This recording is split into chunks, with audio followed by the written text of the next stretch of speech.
Hello everybody! Welcome back to my channel where stories and other random things take center stage. So today I am doing a follow-up recommendations video for After Hell's Library by J.Hackwith. If you have not watched my previous reviews for this series, please do me a favor and check out the playlist in the description.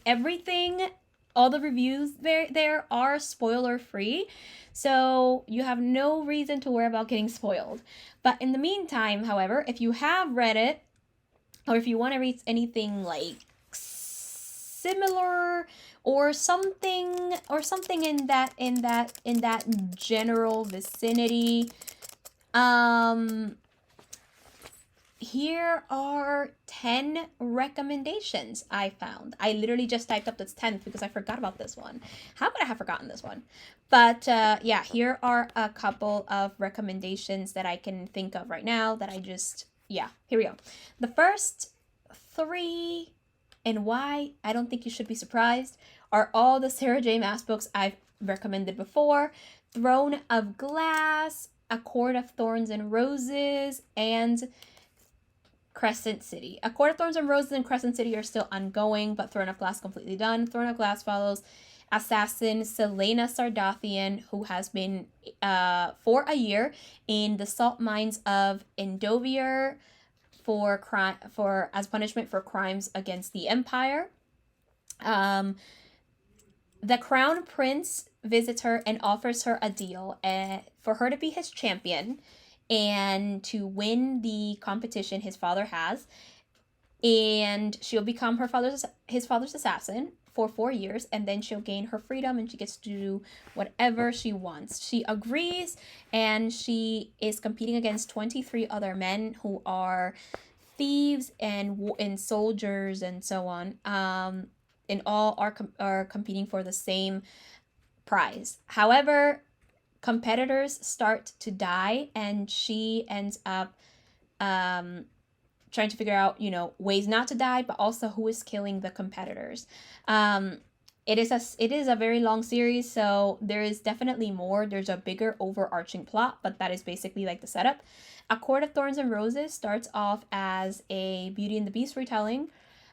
Feyre kills a Fey male while hunting, and she is taken to the Feylands by Tamlin as a punishment for her crime. However, she now figures out that everyone is under a curse, and she has to solve the riddle or to break this curse. She can also, basically she also is going through these obstacles while she solves the riddles, but that's the main thing that she has to do, which is also the setup for a bigger overarching plot. Crescent City, which only has one book out, and that is House Within Blood, follows Bryce Quenlin, who after a night out goes back home to discover her best friend and her other friends are dead. And 2 years after the horrific murder, the same people or creatures that murdered her friends are active again, and she and an angel named Hunt Athalar are working together in order to figure out why her friends were killed and who is doing it again now. The fourth read I have here is the series An Ember in the Ashes by Sabaa Tahir. It's one of my favorite series ever. I love it. An Ember in the Ashes follows Laya, who is a scholar, and her people have been enslaved by the Marshals, which is basically an empire. And they are, and she basically ends up going to the Scholar Resistance after her brother is captured for seemingly working with the Resistance, and they give her a mission to give them information on the commandant of Blackcliff, which is basically the military academy, in exchange for getting her brother out. So she ends up infiltrating Blackcliff Academy, becoming the slave of the commandant, and basically spying on her. Meanwhile, we also follow Elias, who is of the Empire, but doesn't want to be, and he kind of is trying to find a way to basically get out, and they kind of meet right there, and other things ensue. There's also a pretty big overarching plot here, but again, won't spoil it because it comes up later. My fifth read is Another Name for the Devil by Mason Deaver. I very recently reviewed it, but it basically follows this. We follow, what is his Gabriel, who has been basically kind of like trying to forget the guy he fell in love with as a teenager, but ends up running into him during Halloween night, and they end up, kind of rekindling their relationship. But it kind of becomes an obsessive relationship, and he finds out what Jacob has been studying into demonology and his obsession with summoning the king of hell, which is Paimon. And he ends up going deeper into this world. It's a very interesting thriller that I did not expect to be written like this. I was not expecting this from this author, but it was an interesting surprise. Number 6 is Dragon Ball. So I recommend all of them because they all have the adventure aspect. But Dragon Ball, the original Dragon Ball starts off with a kid named Goku who lives in the woods, and a woman named Bulma who almost kills him by running him over with her car. And she is hunting for the Dragon Balls, these orbs that can basically grant wishes to the one who summons the dragon. And she wants to take Goku's 4-star ball, but he decides not to give it to her, and he agrees to let her borrow it, and she agrees to do that as long as he goes with her and learns about the city and also is her bodyguard. So he kind of leaves his home and goes into the city to learn more and go on a very interesting adventure. My next series is Naruto. So Naruto is a great series, by the way. 220 episodes, but it's awesome. But we follow our main character Naruto, who is isolated and basically is an outcast in his village because he is the host of the 9-tailed fox who destroyed the village, or almost destroyed it, 12 years earlier. And he eventually graduates and becomes a ninja, and we follow his path as he continues. But yeah, it's a great adventure too. And it all starts with the first arc. The 8th thing I recommend is The Rising of the Shield Hero. The Rising of the Shield Hero follows our main character, Naofumi Iwatani. I'm sorry, not Iwatani. Is it Iwatani? Yeah, Naofumi Iwatani. I'm sorry. I got weird. I somehow for a moment blurred out.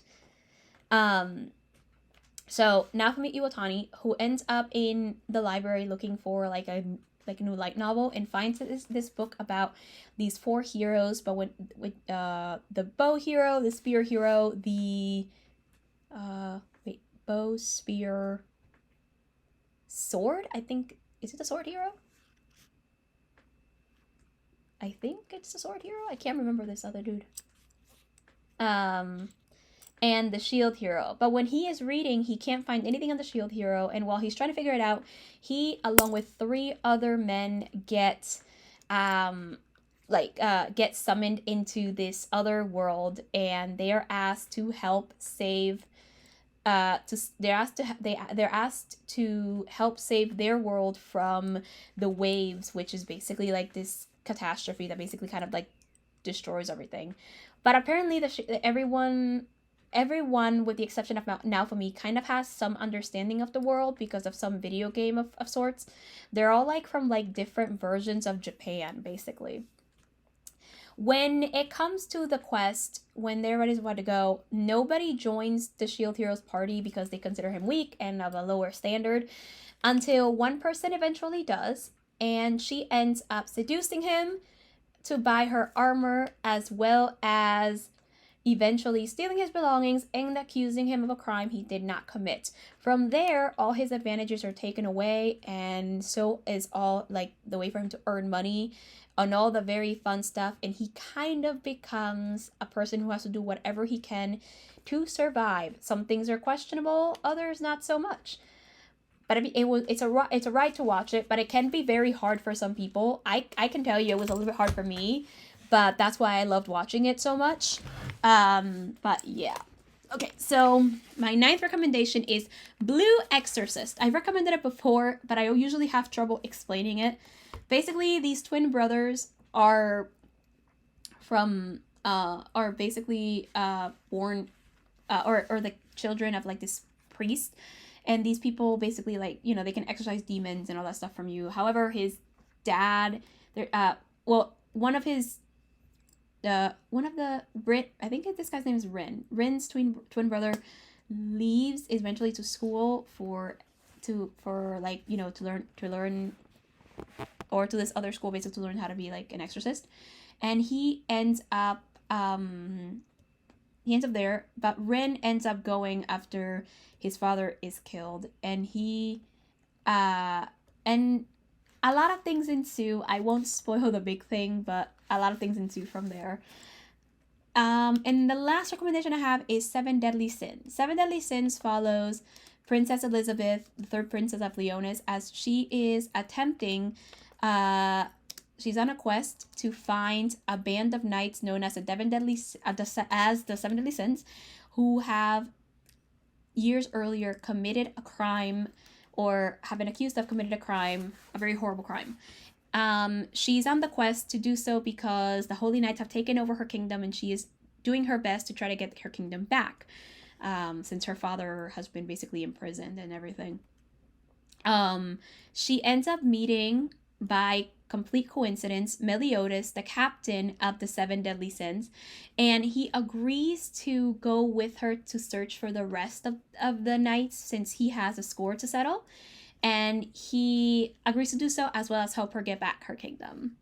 So those are all my recommendations. If you have any more, let me know in the comments section. I'll be back for another video where I will be reviewing The Bridge Kingdom by Danielle L. Jensen. Stick around for that. And I will see you guys then. But before I leave, thank you for watching. If you haven't yet, give this video a thumbs up if you like it, and subscribe for more content from me. Don't forget to turn on notifications so you're aware the moment I release videos. Check out the description for links, and I will see you next time. Until then, consume stories.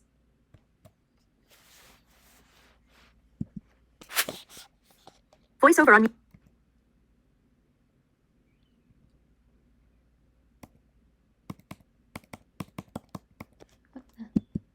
Voiceover muted.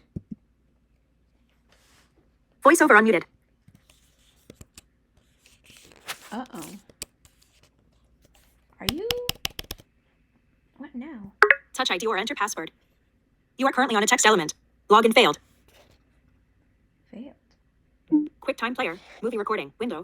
Show capture device. 13. For 1.12 gigabit. 1.30. Stop recording.